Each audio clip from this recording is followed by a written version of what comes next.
Racheté de l'Éternel. En cette mi-journée, je viens te souhaiter à toi et à toute personne qui m'écoute grâce et paix de la part de Dieu notre Père et de Jésus-Christ notre Rédempteur.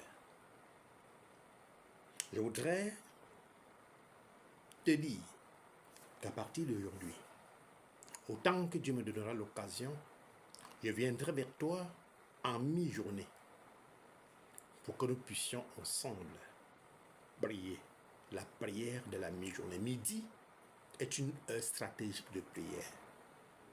Je voudrais te convier à la prière. Voilà ce que je voulais donc t'annoncer à partir d'aujourd'hui. Or, la prière, la véritable, met en présence au moins deux personnes. Dieu et l'homme. Dieu est un homme ou Dieu est plusieurs hommes. Dans le cas d'espèce, cette prière va donc me mettre en présence de Dieu et toi ou vous. C'est-à-dire toi, c'est deux personnes. Alors, la prière véritable ne consiste pas d'abord à parler à Dieu, mais elle consiste, et c'est ça l'humilité, d'abord à l'écouter nous parler. C'est pourquoi, bien-aimé, je t'invite à écouter cet extrait de l'Écriture. Apocalypse 19, on va aller de 19 pratiquement jusqu'à 21. Puis je vis le ciel ouvert, et voici parut un cheval blanc. Celui qui le montait s'appelle fidèle et véritable, et juge et combat avec justice. Ses yeux étaient comme une flamme de feu. Sur sa tête étaient plusieurs diadèmes. Il avait un nom écrit que personne ne connaît si ce n'est lui-même. Et il était revêtu d'un vêtement teint de sang. Son nom est la parole de Dieu. Les armées qui sont dans le ciel le suivaient sur des chevaux blancs, revêtus d'un fin lin blanc pur. De sa bouche sortait une épée aiguë pour frapper les nations.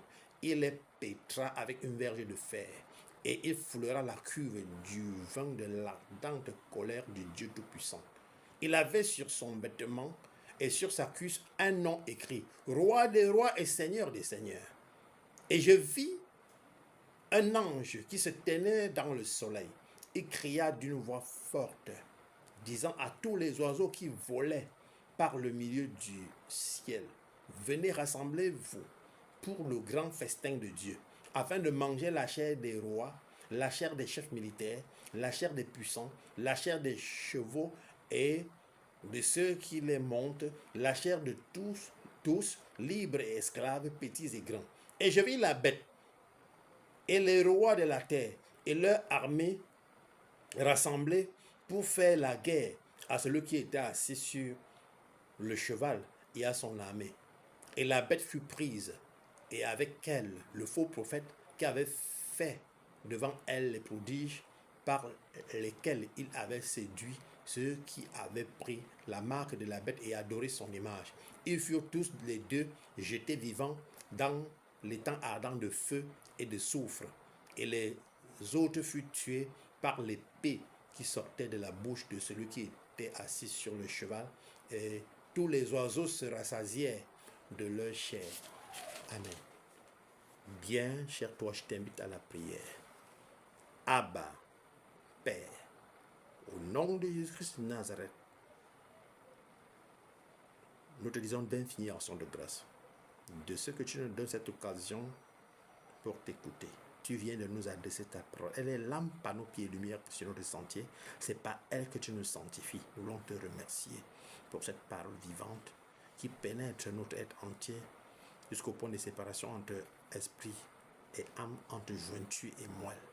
Viens, Seigneur, nous l'expliquer par le touchement de ton esprit et demeure notre partage en tout temps et en tout lieu, de par Jésus-Christ, notre Rédempteur adoré et adorable. Amen. Mon frère, ma soeur, bien-aimé, ce texte nous parle de l'avènement du Christ Rédempteur.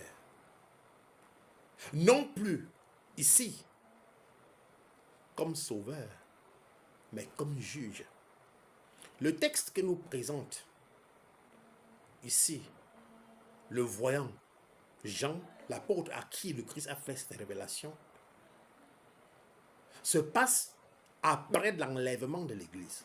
Après que l'Église ait été enlevée, et pour le règne de 1000 ans, le Christ revient. Lors de l'enlèvement, son pied n'a pas touché la terre, il est resté dans les airs, et les morts en lui ont resté les premiers.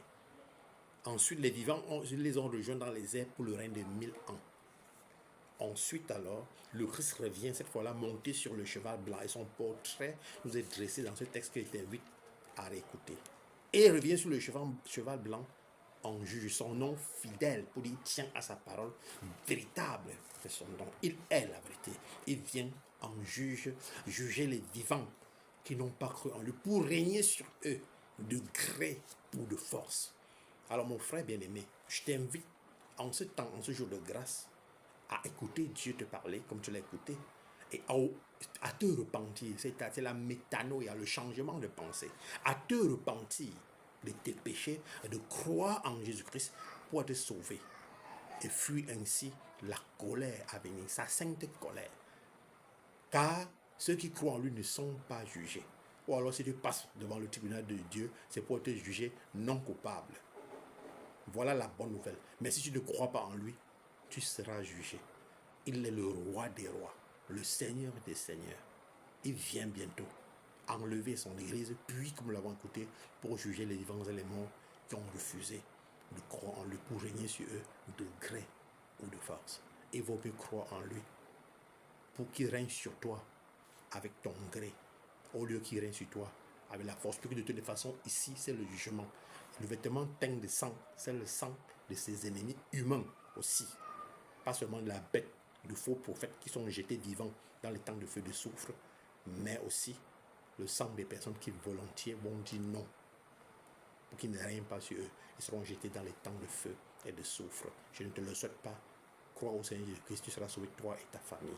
Voilà la bonne nouvelle. Que l'amour de Dieu le Père, la grâce de Jésus-Christ de Nazareth, la communication du Saint-Esprit soit des mains avec toi dès maintenant et pour toujours. Pour te servir, je suis Maître Jonathan Clovis, esclave de Dieu et ministre de Jésus-Christ à toutes fins utiles. Je réponds au 674 17 10 79 237 696 95 80 537. À bientôt, plaise à l'Éternel.